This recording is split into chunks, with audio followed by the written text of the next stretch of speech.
Good evening, everyone. I'm Penny Underbust, and today you are joining me for a Bunny's Bedtime Stories video. I have swapped to just audio for these videos. Maybe I'll just do a test run, but I think this is going to be a lot better because the quality of the audio will sound a lot higher when I do it this way rather than when I am filming myself as well. So today I'm going to be reading The Little Match Girl by Hans Christian Andersen. It's the most requested Hans Christian Andersen story so far, apart from The Little Mermaid, and I will be doing The Little Mermaid in the future, but it's like 11 pages long, and my 10-minute videos are usually only 2-page stories, so that one's going to be quite an ordeal. Okay. The Little Match Girl, 1845 by Hans Christian Andersen. It was so terribly cold. Snow was falling and it was almost dark. Evening came on, the last evening of the year. In the cold and gloom, a poor little girl, bareheaded and barefoot, was walking through the streets. Of course, when she'd left her house, she'd had slippers on. But what good had they been? They were very big slippers, way too big for her, for they belonged to her mother. The little girl had lost them running across the road where 2 carriages had rattled by, terribly fast. One slipper she'd not been able to find again, and a boy had run off with the other, saying he could use it very well as a cradle someday when he had children of his own. And so the little girl walked on her naked feet, which were quite red and blue with the cold.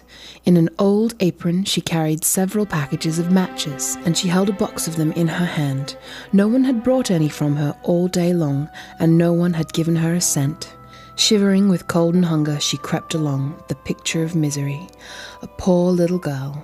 The snowflakes fell on her long, fair hair, which hung in pretty curls over her neck.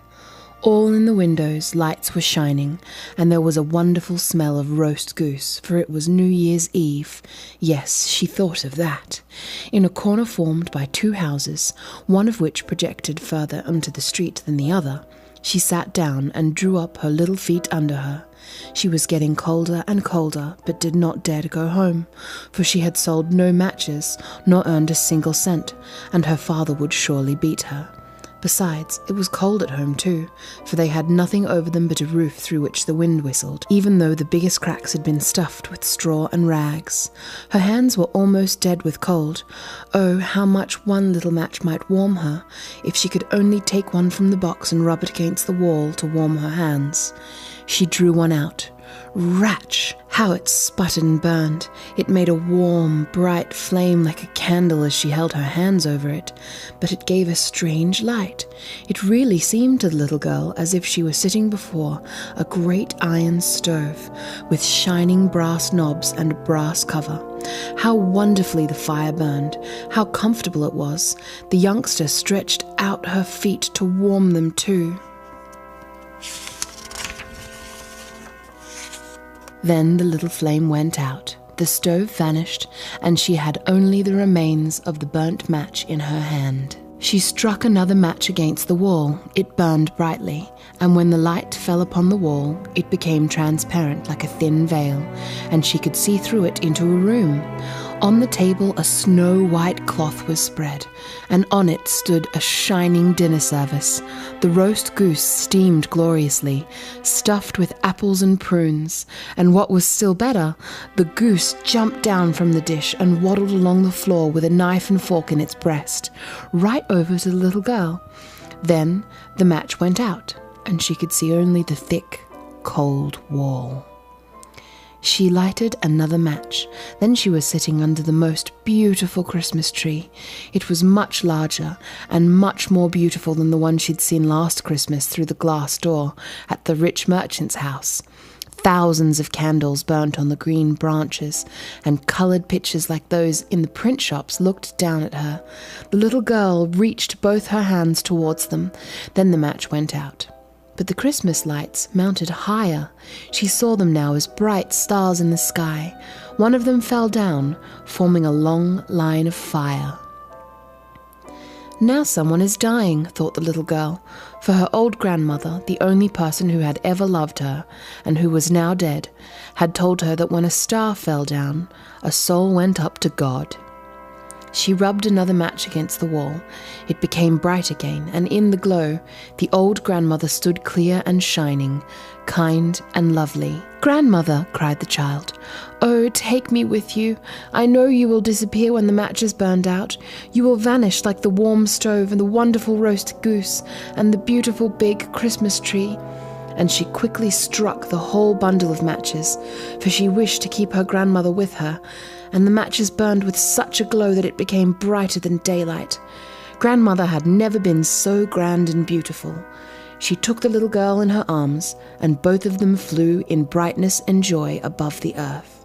Very, very high, and up there was neither cold nor hunger nor fear. They were with God. But in the corner, leaning against the wall, sat the little girl, with the red cheeks and the smiling mouth, frozen to death on the last evening of the year. The New Year's sun rose upon a little pathetic figure. The child sat there, stiff and cold, holding the matches of which one bundle was almost burned. She wanted to warm herself, the people said. No one imagined what beautiful things she'd seen, and how happily she had gone with her grandmother into the bright new year. The end.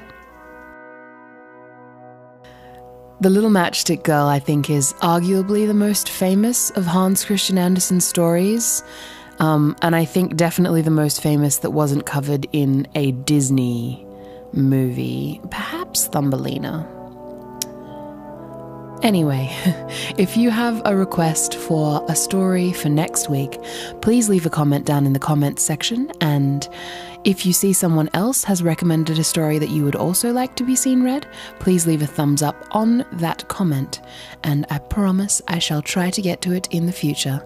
As I've said, The Little Mermaid is already on my list, but it is very long, so I'm stealing my voice for the ability to read that one. I might even need to cut it up into multiple videos. If you've liked this, please hit that thumbs up button or share this video with your friends if you are so inclined. That helps my channel a whole lot and it makes me very happy.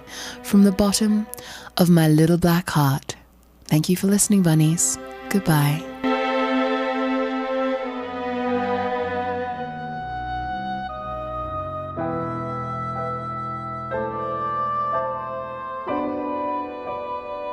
Frozen to death on the last evening she had seen, and how happily she had into the bright new year.